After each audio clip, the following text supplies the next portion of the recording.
Ja, herzlich willkommen zum Media-Update für Freitag, den 9. Februar 2024. Wie ihr sicherlich mitbekommen habt, hat der konservative US-Journalist Tucker Carlson gestern sein weltweit mit Spannung erwartetes Interview mit dem russischen Präsidenten Putin veröffentlicht. Alleine auf Twitter wurde es bereits über 100 Millionen Mal innerhalb der ersten 13 Stunden angesehen und könnte sich zum meistgeklickten Interview aller Zeiten entwickeln. Gleichzeitig ist es eines, wenn nicht sogar das bedeutsamste aufgezeichnete Gespräch des 21. Jahrhunderts, da es das Potenzial besitzt, eine Brücke über einen immer weiter aufklaffenden Abgrund zwischen den Weltmächten zu bauen und so einen erneuten Kalten Krieg wie in der zweiten Hälfte des 20. Jahrhunderts zu verhindern. Doch dafür müssen die Regierungen und Bevölkerung im Westen über ihren Schatten springen und jenem Mann zuhören, der jahrelang von der Presse als Teufel höchstpersönlich porträtiert wurde. Was hat der russische Präsident zu diesem Konflikt zu sagen? Was sind seine Beweggründe und seine Sichtweise? Ist es wirklich so einfach, als dass der Westen die Guten und die Russen die Bösen sind? Oder entpuppt sich dies abermals als Trugschluss? Nun, ich habe die für uns wichtigsten Ausschnitte aus dem 2 Stunden langen Interview herausgesucht und werde sie zwischen den einzelnen Themenblöcken kommentieren. Wer die vollständige, unkommentierte Version des Interviews ansehen möchte, findet dazu einen Link unter dem Video. Ja, auch wenn Tucker Carlson den Aufbau des Interviews anders geplant zu haben scheint, griff Putin doch recht schnell nach dem Ruder und entschied, den amerikanischen Journalisten auf eine 30-minütige Reise durch die russische Geschichte mitzunehmen. Beeindruckend, wenn ihr mich fragt. Während sich der deutsche Kanzler an nichts erinnern kann und Joe Biden kaum einen geraden Satz herausbekommt, kann der russische Präsident ohne Mühe alle Geschehnisse der letzten 1500 Jahre seines Landes aufzählen. Im Kern ging es Putin darum, zu erklären, warum die Ukraine aus seiner Sicht schon immer ein Teil Russlands war und sich nur durch fragwürdige Umstände zu einem eigenständigen Land entwickeln konnte. Wir hören mal rein. Originally, the word Ukrainian meant that a person was living on the outskirts of the state, along the fringes, or was engaged in a border patrol service. It didn't mean any particular ethnic group.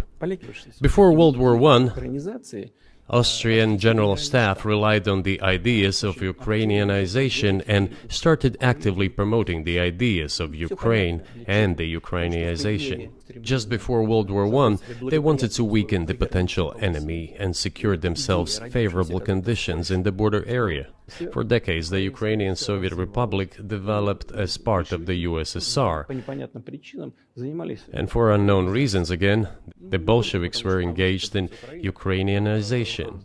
Ja, die Ukraine als Brotkorb Europas war während der Weltkriege ein enorm wichtiger Spielball zwischen dem Deutschen Reich bzw. Dritten Reich und dem Zarenreich bzw. der Sowjetunion auf der anderen Seite, denn wer die dortige Getreideproduktion kontrollierte, musste sich während der Offensive keine Gedanken um die Versorgung der Soldaten machen. Die Ukraine als von Russland unabhängigen Staat zu etablieren, war nachgewiesenermaßen ein Ziel der Mittelmächte. Doch dann bestätigt Putin selbst, dass auch die Sowjetunion nach den Kriegen die Entstehung eines eigenen ukrainischen Nationalbewusstseins förderte. Das Argument, dass die Ukraine eigentlich nie ein eigenständiges Land war und deshalb zu Russland gehören sollte, hinkt etwas, was Carlson durch eine brillante Frage deutlich unterstreichen konnte. Do you believe Hungary has a right to take its land back from Ukraine and that other nations have a right to go back to their 1654 borders? I'm not sure whether they should go back to the 1654 borders. You told Viktor Orban that he can have part of Ukraine?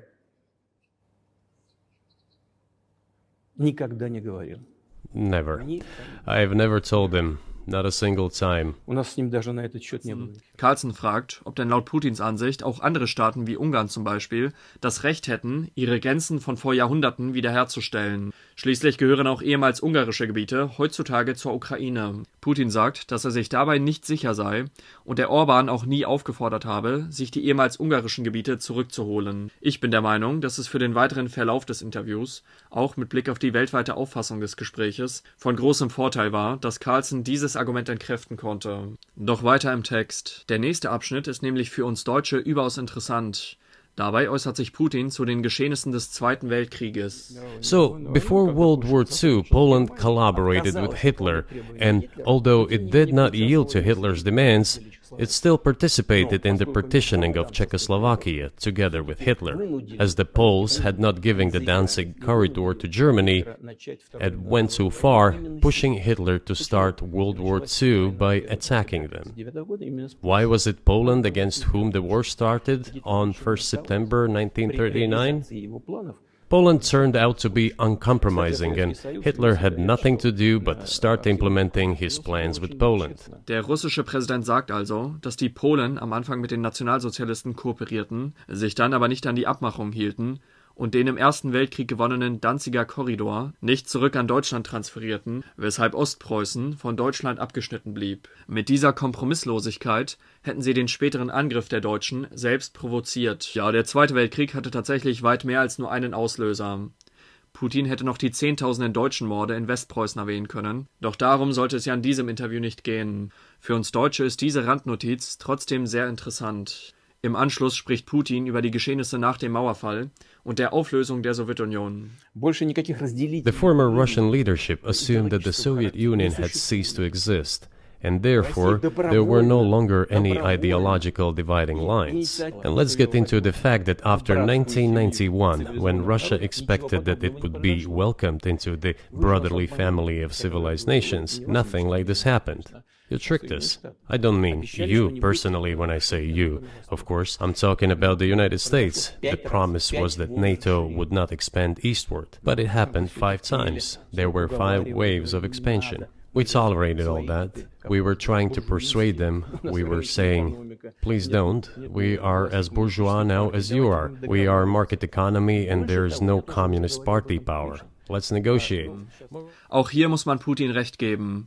Russland hat nach dem Fall der UdSSR deutliche Signale gesendet, dass sie Teil der westlichen Gemeinschaft werden möchten. Die neuen Regierenden in Moskau waren schließlich selber froh, dass der Kommunismus vorbei war und endlich das marktwirtschaftliche Potenzial des gigantischen Landes genutzt werden konnte. Doch der Westen reagierte wider Erwartens feindlich, lehnte die Kooperation ab und expandierte stattdessen die ehemals gegen die UdSSR gerichtete NATO immer weiter nach Osten und damit näher an Moskau heran. Zudem starteten sie eine Militärkampagne auf dem ehemals sowjetischen Balkan, was Moskau weiter provozierte. Putin erzählt, dass er kurz nach seinem Amtsantritt zur Jahrtausendwende den US-Präsident Bill Clinton sogar gefragt habe, ob Russland nicht der NATO beitreten könnte, was dieser allerdings entschieden ablehnte. At a meeting here in the Kremlin with the outgoing President Bill Clinton, right here in the next room, I said to him, I asked him, Bill, do you think if Russia asked to join NATO, do you think it would happen? Suddenly he said, you know, it's interesting. I think so. But in the evening, when we met for dinner, he said, you know, I've talked to my team. No, it's not possible now. Why we received such a negative response, you should ask your leaders. I can only guess why. Too big a country with its own opinion and so on.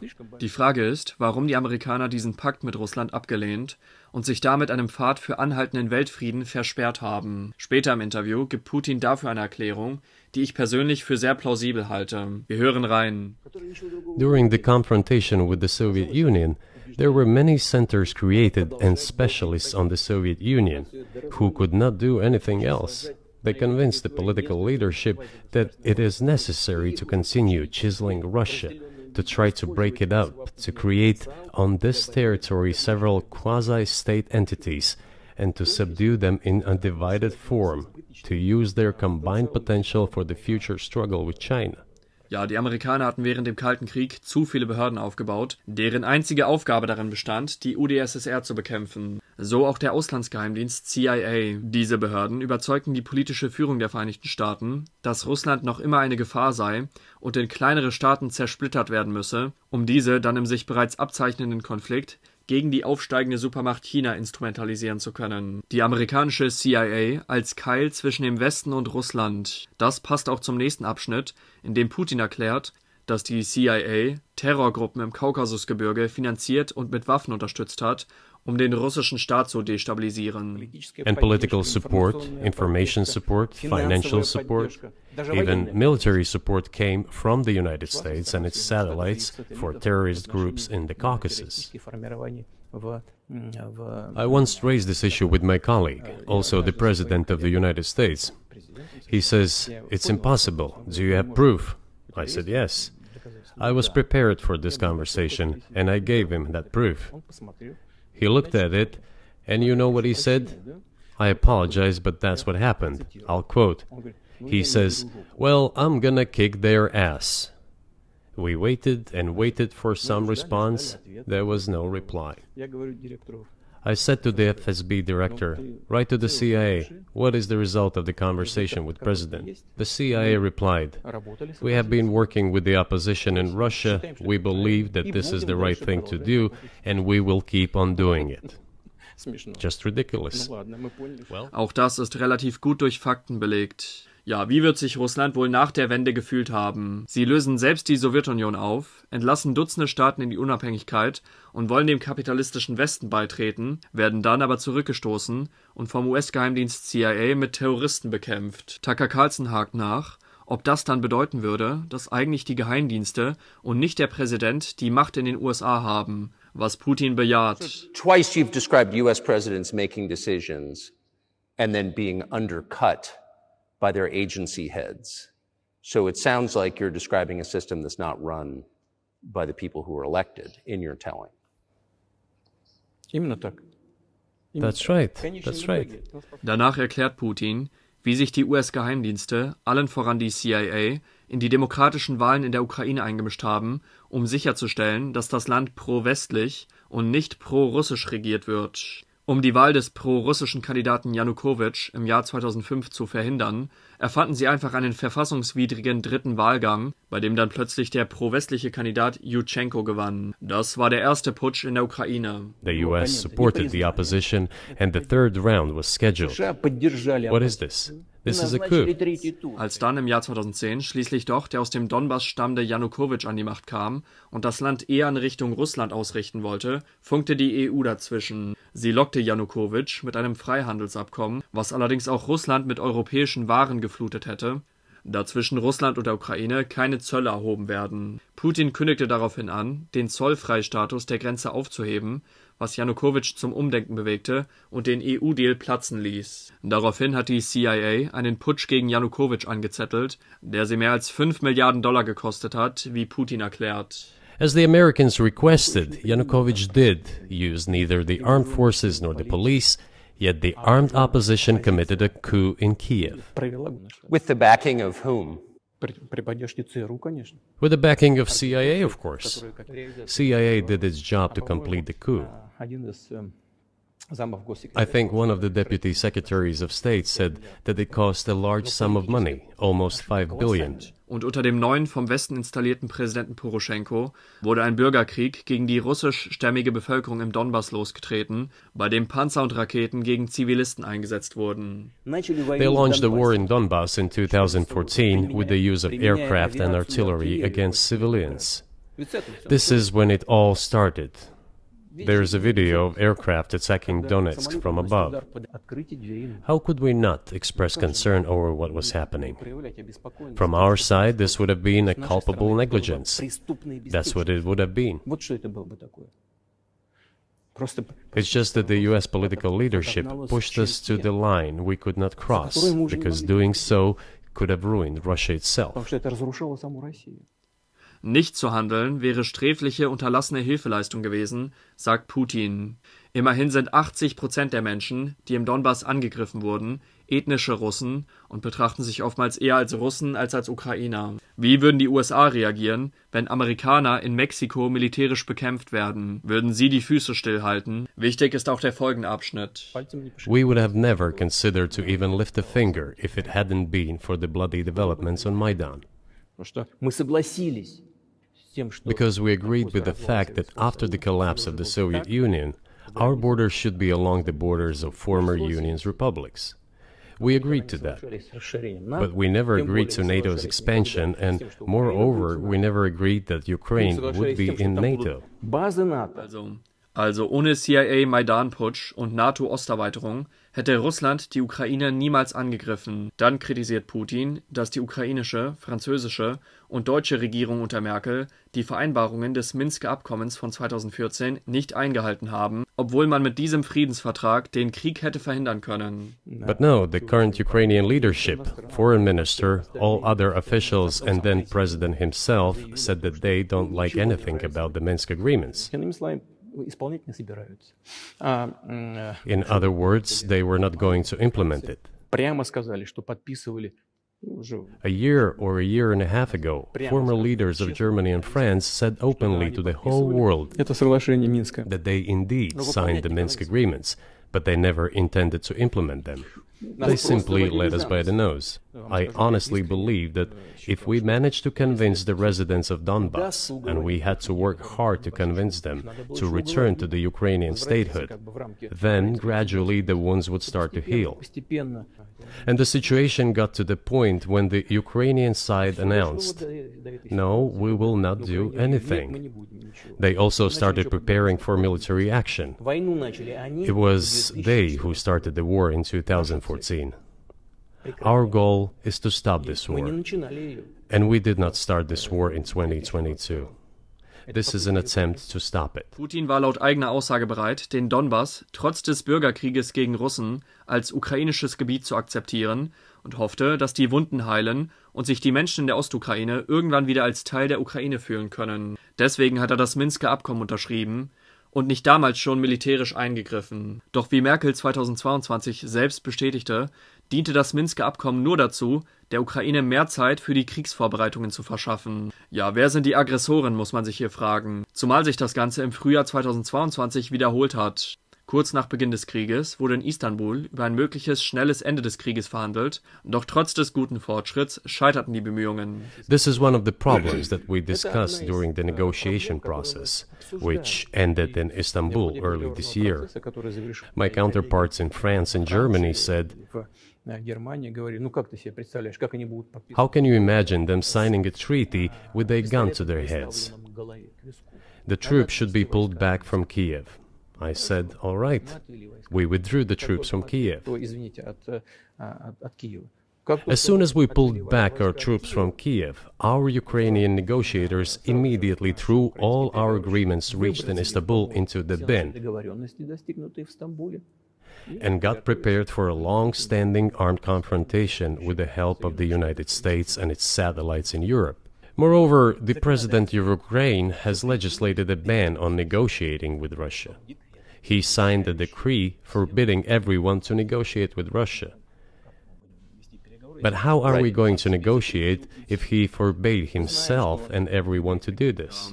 Ja, laut Putin hat unter anderem die Scholz-Regierung Russland in Aussicht gestellt, dass sich die Ukraine auf einen Pakt einigen werde, wenn er die Truppen aus Kiew abgezogen hat. Nachdem Putin genau das getan hat, wurde der Vertrag allerdings in den Müll geworfen und stattdessen eine große Militärkampagne gegen Russland aufgebaut. Zudem erließ Selenskyj ein Dekret, das sämtliche Verhandlungen mit Russland ausdrücklich verbietet. Ja, und jetzt kommt der für mich wichtigste Teil des gesamten Interviews, da diese Aussagen das vom westlichen Mainstream aufgespannte Narrativ, Russland habe es auf weitere NATO-Staaten abgesehen und man müsse sich auf eine Invasion vorbereiten, entkräftet. Wir hören rein. Do you think NATO is worried about this becoming a global war or a nuclear conflict?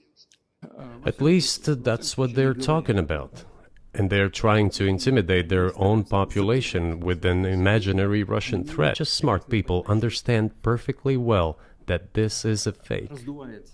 They're trying to fuel the Russian threat. The threat I think you're referring to is a Russian invasion of Poland, Latvia, expansionist behavior.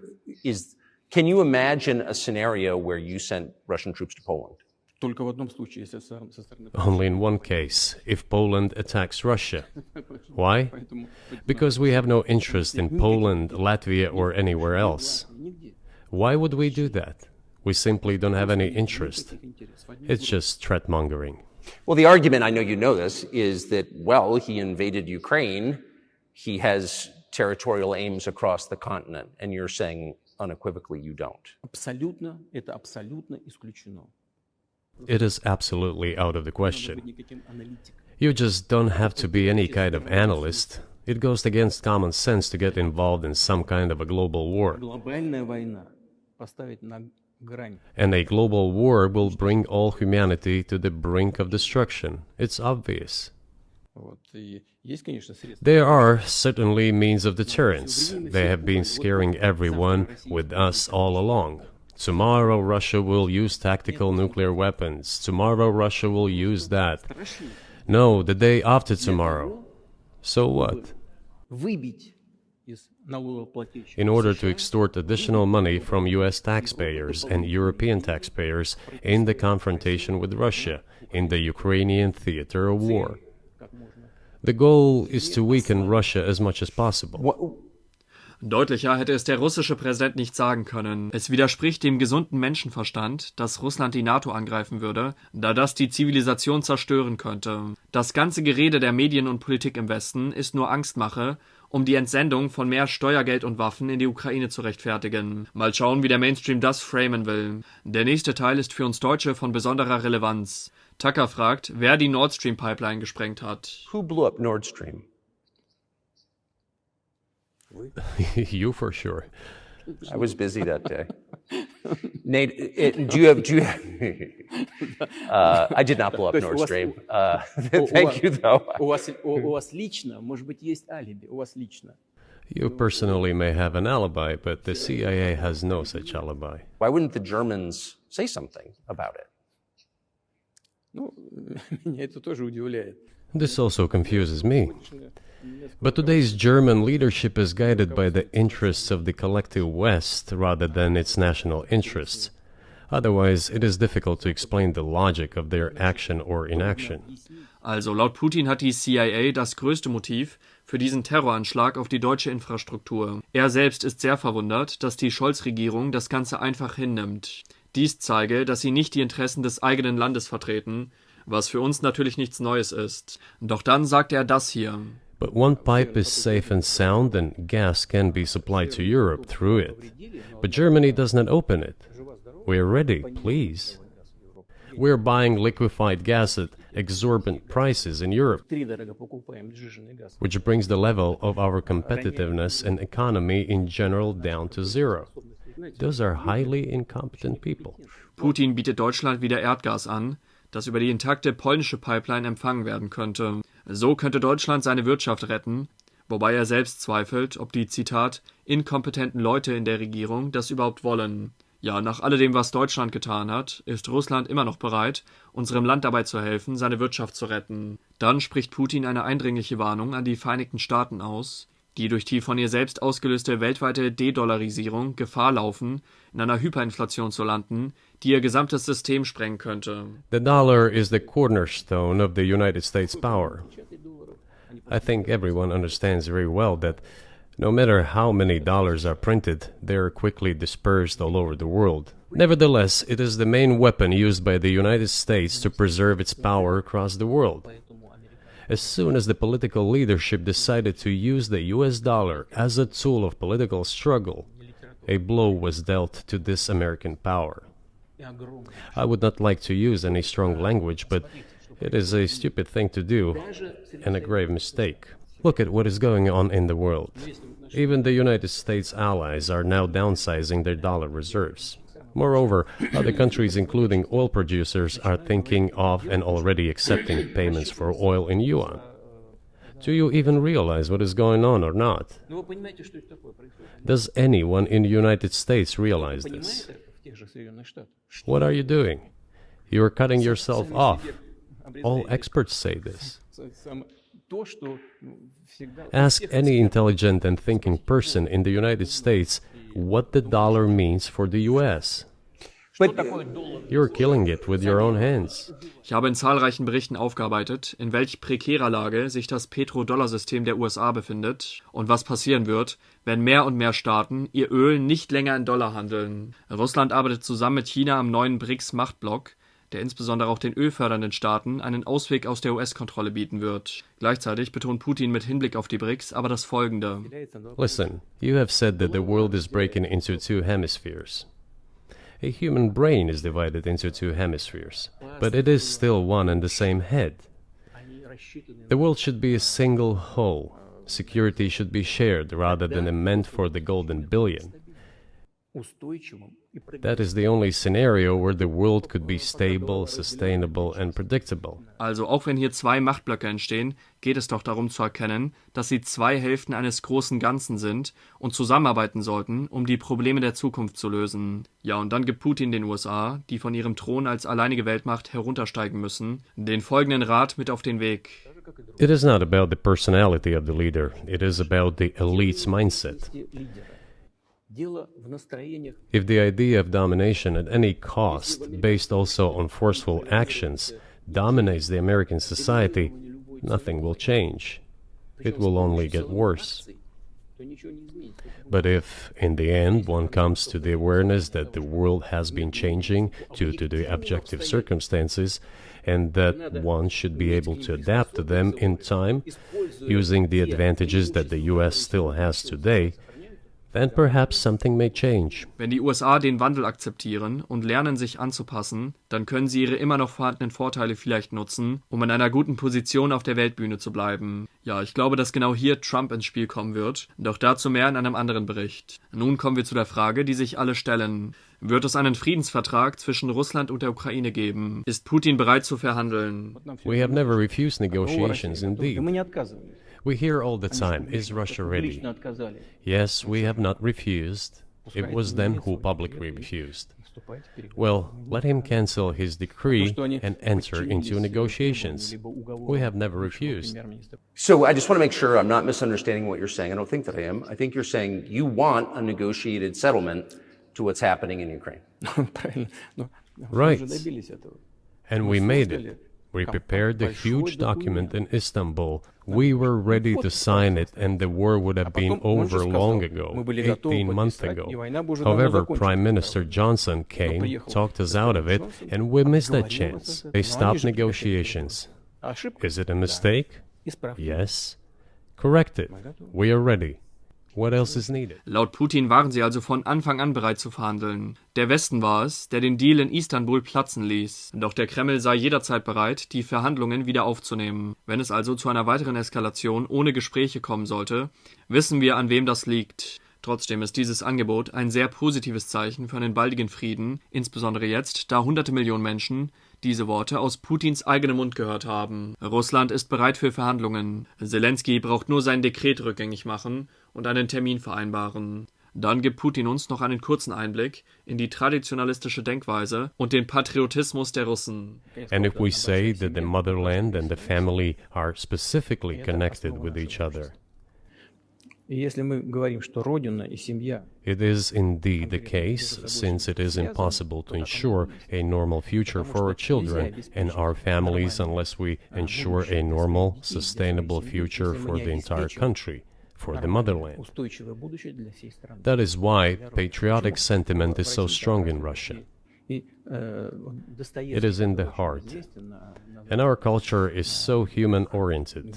After all, Western society is more pragmatic. Russian people think more about the eternal, about moral values. Die Liebe zur Familie und der eigenen Heimat als Herzstück der russischen Kultur. Können wir uns im Westen eine Scheibe davon abschneiden? Ich glaube schon. Das Interview endet mit dieser überaus hoffnungsvollen Zukunftsaussicht. You know, this probably sounds strange given the current situation. But the relations between the two peoples will be rebuilt anyway. It will take a lot of time, but they will heal. Why are the Ukrainian authorities dismantling the Ukrainian Orthodox Church? Because it brings together not only the territory, it brings together our souls. No one will be able to separate the soul. Das russische und ukrainische Volk werden sich nach einer Phase der Heilung wieder versöhnen, da sie eine gemeinsame Seele teilen, die niemand trennen kann. Ja, dieses Interview wird in die Geschichte eingehen und als Erinnerung für uns alle dienen, dass es immer besser ist, der anderen Seite zuzuhören, zu versuchen, sein Gegenüber wirklich zu verstehen, anstatt einfach blind einem Narrativ zu folgen. Wir leben wahrlich in besonderen Zeiten und ich respektiere Carlson sehr für diesen mutigen Schritt, den er für die gesamte Menschheit gegangen ist. An einer Stelle im Interview sagt Putin, dass ehrlicher Journalismus wie ein Heilmittel für unsere kranke Welt sein kann.